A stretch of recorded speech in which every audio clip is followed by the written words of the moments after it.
Nega Apple hech qachon qora AirPods'larni ishlab chiqarmagan? Uning sababi dizaynda emas, bu shunchaki marketing hiylasi. Ko'pchilik o'ylaydi, Apple minimalizmga yopishib olgan. Shuning uchun oq rangni tashlamaydi deb. Lekin atrofga qarang.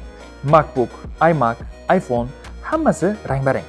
2019-yilda rangli AirPods chiqadi degan mish-mishlar tarqalgan edi, ammo natijasi nol. Asl sir esa boshqacha. 2000-yillarda hamma qora naushnik taqib yurgan paytda Apple ataylab oq qilib chiqardi. Nega? Chunki ko'chada, avtobusda, televideniyeda, hamma joyda ular yaqqol ko'rinardi. Bu Apple'ning bepul reklama mexanizmi edi. 2016-yilda ular xuddi shu tryukni AirPods'da takrorlashdi. Oq naushnik uzoqdan ham Apple ekanligini bildiradigan belgiga aylandi. Qora AirPods, ha, chiroyli bo'ladi, lekin oq AirPods ko'proq daromad keltiradi. Marketing nuqtai nazaridan rang bu strategiya. Apple esa hech qachon strategiyani o'zgartirmaydi. Mana bu haqiqiy marketingcha fikrlash deyiladi. Aynan Sorbonne biznes boshqaruv fakultetida biz talabalarga shunaqa fikrlashni o'rgatamiz. Foydali videolarni kuzatib bormaslik uchun bizga obuna bo'ling.